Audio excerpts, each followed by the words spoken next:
Hello, hello! Nous poursuivons sur les réseaux notre aventure pour une meilleure saison.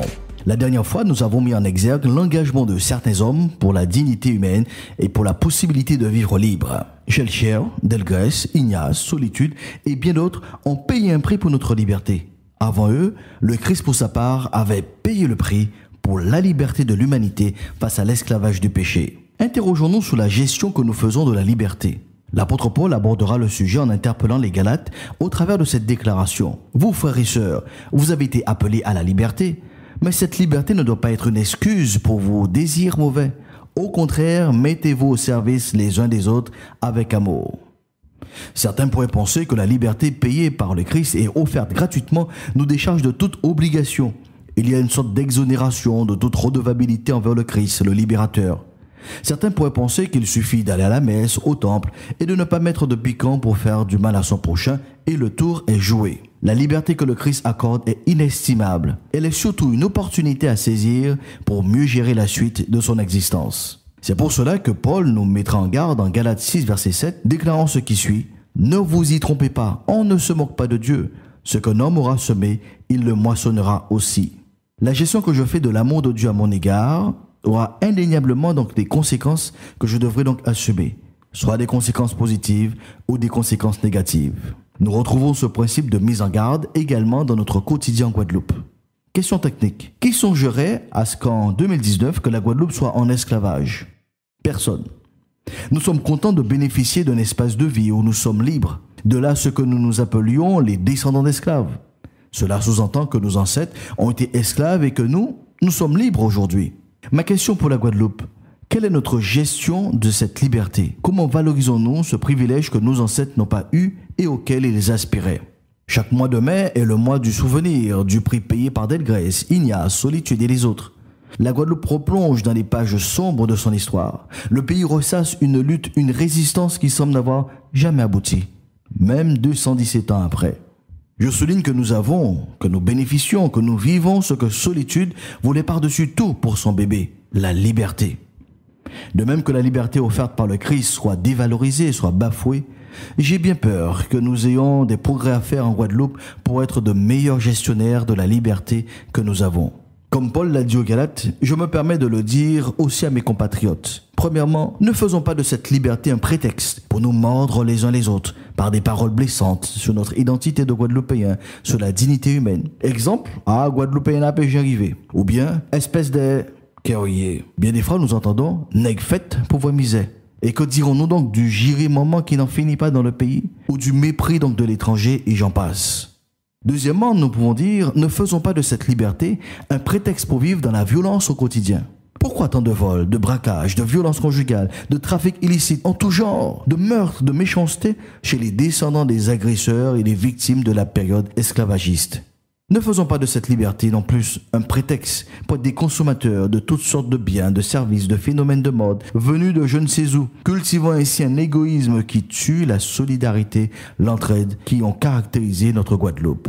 Selon ma compréhension des choses, le vrai combat n'est pas terminé. Tout en bénéficiant de la liberté, si nous ne faisons pas attention, nous restons enchaînés dans la vraie racine du commerce triangulaire, l'argent.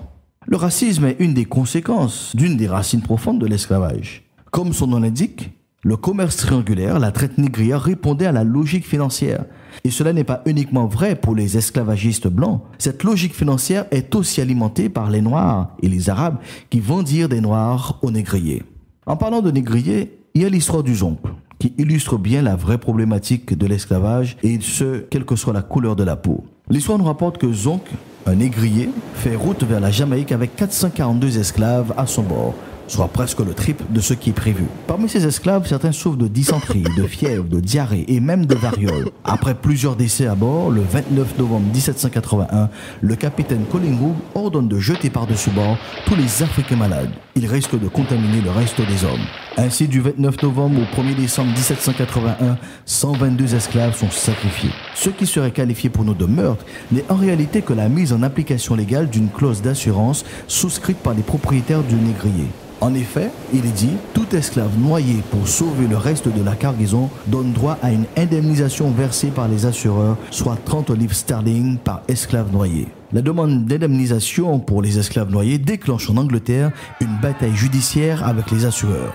Lors du premier jugement, les propriétaires du zonk gagnent le procès. Le syndicat d'assureurs fait appel. Finalement, les assureurs gagnent. La raison principale évoquée par le juge est la mauvaise gestion faite par le capitaine et l'équipage des ressources disponibles sur le bateau.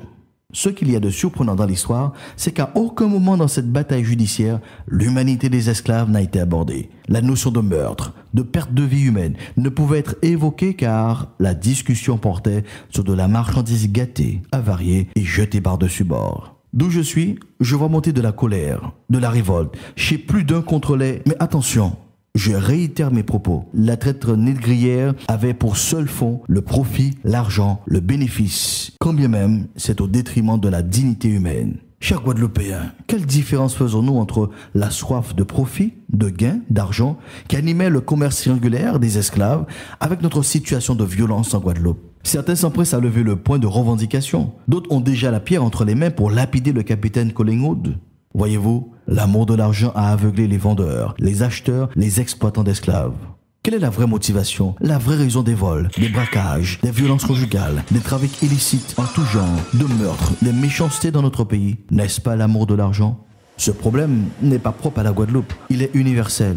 C'est pour cela que Paul déclare en 1 Timothée 6, le verset 10. « Car l'amour de l'argent est une racine de tous les maux, et quelques-uns en étant possédés se sont égarés loin de la foi et se sont jetés eux-mêmes dans bien des tourments. » L'affection, l'attachement, la soif d'argent fait l'homme perdre ses valeurs humaines. Nous n'échappons pas au descriptif du cœur humain dans ces derniers temps. Car les hommes seront égoïstes, amis de l'argent, fanfarons, hautains, blasphémateurs, rebelles à leurs parents, ingrats, irreligieux, ainsi de suite. Nos héros d'ici, tels que Delgrès, Ignace, Solitude et les autres, ils se sont levés contre cette déshumanisation de l'homme à cause de l'argent. Le Christ est venu annoncer ce message réparateur. La vie n'était pas plus que la nourriture et le corps plus que le vêtement. Si nous voulons que la Guadeloupe soit non violente, nous devons changer notre regard sur l'argent. Si nous voulons un meilleur vivre ensemble, nous devons abandonner l'égoïsme pour apprendre à tendre la main de l'entraide.